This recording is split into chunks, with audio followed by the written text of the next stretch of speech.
Hey there, space enthusiasts! Big news from the cosmos today as astronomers have just discovered 128 new moons orbiting Saturn. Yes, you heard that right, 128. This brings Saturn's total moon count to a staggering 274, making it the undisputed moon king of our solar system. Move over, Jupiter, because Saturn's stealing the spotlight with almost twice as many moons as all other planets combined.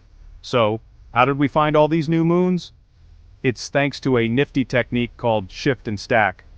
By taking sequential images of a moon's path across the sky and stacking them together, astronomers can increase brightness and detect these small, elusive objects.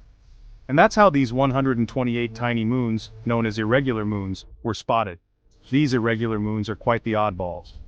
They're small, potato-shaped objects just a few kilometers across, with large, elliptical orbits that are tilted relative to Saturn's regular moons. It's like they're doing their own little dance around the giant planet. Now what's fascinating is that these new moons are thought to be fragments of larger parent bodies that collided and shattered within the last 100 million years. Imagine the cosmic fireworks show that must have been.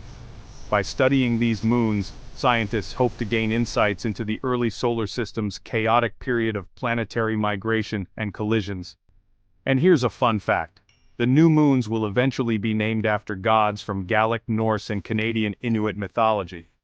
For now, they've got numerical designations, but stay tuned for some cool new names. This discovery also raises some questions about what exactly defines a moon. With so many small, irregular moons being found, should we rethink our definition? Food for thought, right? And while we're on the topic of space exploration, keep an eye out for the European Space Agency's Hera spacecraft, which will be flying by Mars and its moon Deimos today, March 12, 2025. Exciting times in the world of astronomy. That's it for today's Cosmic Update.